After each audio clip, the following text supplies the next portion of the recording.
संस्कृति मंत्री माननीय श्री गजेंद्र सिंह शेखावत जी, उत्तर प्रदेश सरकार में मंत्रिमंडल के मेरे वरिष्ठ सहयोगी उप मुख्यमंत्री श्री ब्रजेश पाठक जी, जल शक्ति मंत्री श्री स्वतंत्र देव सिंह जी, कृषि मंत्री और जनपद के प्रभारी मंत्री श्री सूर्य प्रताप शाही जी, प्रदेश के पर्यटन एवं संस्कृति मंत्री श्री जयवीर सिंह जी,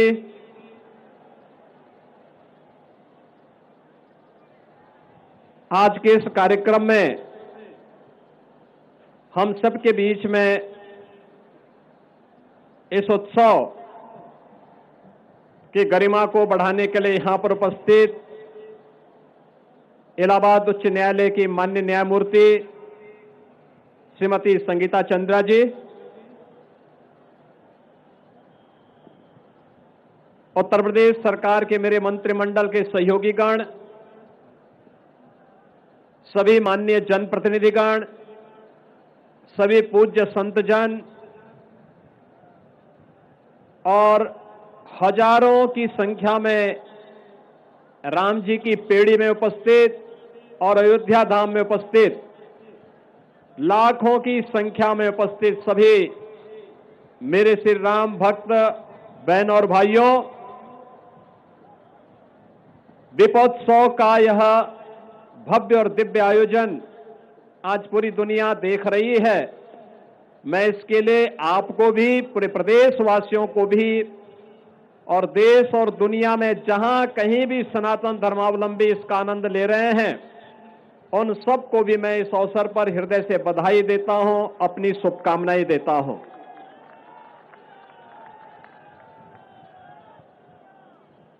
सनातन धर्म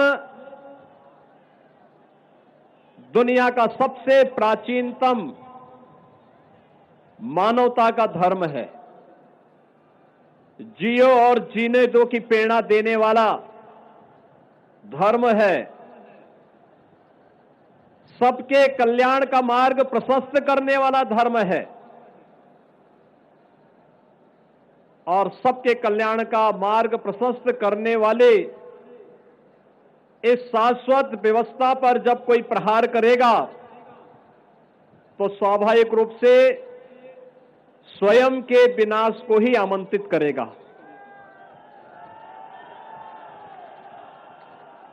वे ताकतें जो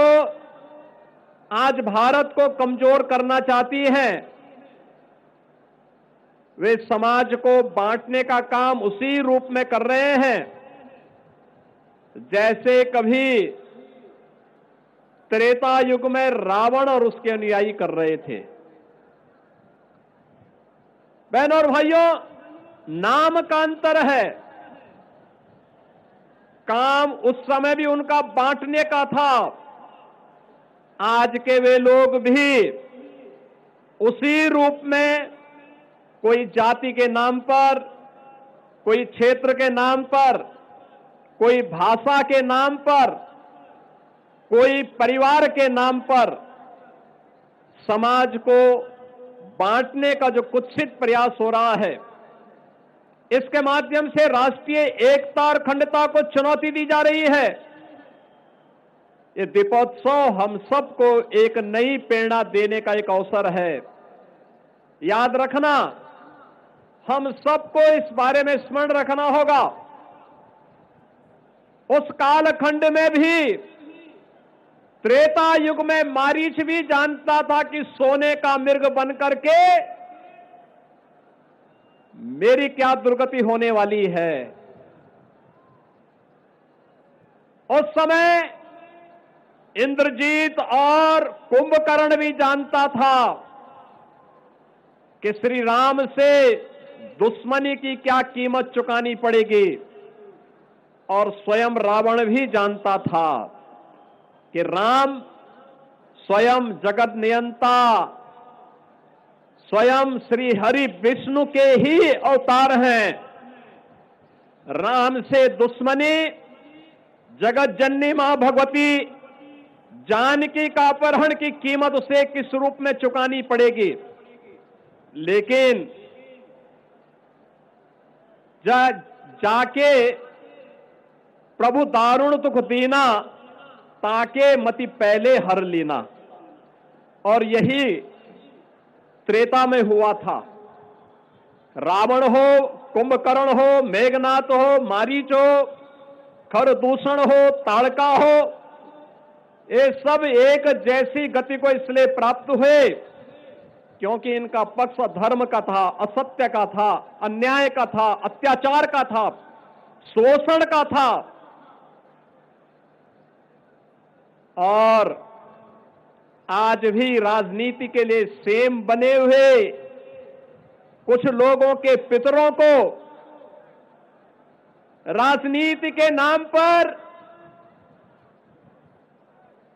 चाचा और काकाओं की इस जमात को भी मालूम है कि देश और समाज के लिए उनके जो कृत्य हैं वह कहीं भी किसी के लिए, न वर्तमान पीढ़ी के लिए न भविष्य की पीढ़ी के लिए ही उचित होंगे, अच्छे होंगे, लेकिन उनकी दुर्गति होनी है। इसलिए वे लोग भी आज फिर वही कार्य कर रहे हैं, बांटने का काम, आपस में विभाजन करने का काम, ऐसे ही लोगों को प्रश्रय देने का काम कर रहे हैं जो कार्य कभी रावण ने किया था, जो कार्य कभी दुर्योधन और दुशासन ने करने का किया था, और उसके परिणाम क्या हुए थे यह हर कोई परिणाम के बारे में जानकारी रखता है। ये दीपोत्सव का एक कार्यक्रम जहां हमको दीप से दीप जलाने की, सामाजिक और राष्ट्रीय एकता को संबल प्रदान करने की नई प्रेरणा प्रदान कर रहा है, वहीं साथ ही साथ सामाजिक एकता के माध्यम से राष्ट्रीय एकता को संबल प्रदान करने के लिए भी एक नई प्रेरणा प्रदान कर रहा है। रामायण का यह दृश्य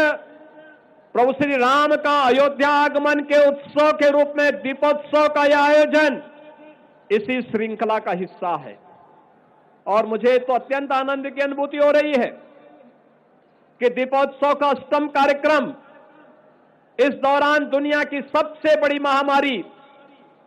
कोरोना का सामना भी हमने किया, लेकिन अयोध्या में दीपोत्सव का क्रम कभी थमा नहीं है, कभी नहीं थमा है। कोरोना कालखंड में भी यहां पर एक नए रिकॉर्ड बनते गए, और मैं मानता हूं आज फिर दीपोत्सव का एक कार्यक्रम, मां सरयू की आरती के कार्यक्रम ने भी कुछ नए रिकॉर्ड बनाए होंगे। कुछ ही देर में उसकी घोषणा भी होगी, लेकिन हमें इस बात को याद रखना होगा, इस शाश्वत क्रम इसी प्रकार से चलता रहे, यह अयोध्या वासियों की जिम्मेदारी बनती है। प्रभु राम का आगमन आपके लिए अद्भुत घटना है, अलौकिक घटना है। अयोध्या धाम को दुनिया के मानचित्र पर प्रस्तुत करता है, अयोध्या के माध्यम से दुनिया को एक नई प्रेरणा प्रदान करता है। यह दीप केवल अंधकार को ही, अमावस्या के अंधकार को ही दूर नहीं करने वाला है, अज्ञानता के अंधकार को ही दूर नहीं करने वाला है, समाज के दुश्मनों को भी एक नया जवाब देने का माध्यम है। वे आज रूप अलग अलग हो सकते हैं, नाम अलग अलग हो सकते हैं, लेकिन वे जिस भी रूप में होंगे उनके लिए एक चेतावनी भी होनी चाहिए। ये दीप केवल अंधकार के तमस को दूर करने का माध्यम नहीं, अज्ञानता के तमस को दूर करने का माध्यम नहीं, अन्याय, अधर्म और अत्याचार के तमस का भी विनाश करने वाला साबित होना चाहिए। यह अयोध्या का संदेश पूरे प्रदेश के अंदर चलना चाहिए, प्रदेश के अंदर यह संदेश जाना ही चाहिए। और आज के इस अवसर पर मैं इस बात के लिए अभिनंदन करूंगा उन सभी स्वयं सेवकों का जिन्होंने जिला प्रशासन और पर्यटन विभाग के साथ इस दीपोत्सव के कार्यक्रम को इतनी भव्यता के साथ आगे बढ़ाने का कार्य किया है। अष्टम कार्यक्रम, पहला कार्यक्रम यह प्रदेश सरकार ने अपने स्तर पर किया था और 8वें संस्करण तक पहुंचते पहुंचते यह जन सहभागिता का एक आदर्श उदाहरण बन गया कि 30,000 से अधिक स्वयंसेवक आज इस पूरे कार्यक्रम के साथ जुड़ करके लाखों दीपों को प्रज्वलित करने का कार्य अयोध्या धाम से कर रहे हैं। ये नई अयोध्या है, नए भारत का नया उत्तर प्रदेश और नए उत्तर प्रदेश की नई अयोध्या। ये नई अयोध्या दुनिया को सबसे सुंदरतम नगरी, प्रभु राम की सुंदरतम नगरी के रूप में स्थापित करने वाली अयोध्या है। इस अवसर पर आप सबको, पूरे प्रदेशवासियों को मैं दीपोत्सव की अपनी बधाई देता हूं, अपनी मंगल में शुभकामनाएं देता हूं और आप सबका आह्वान करूंगा। कल दीपावली का कार्यक्रम होगा,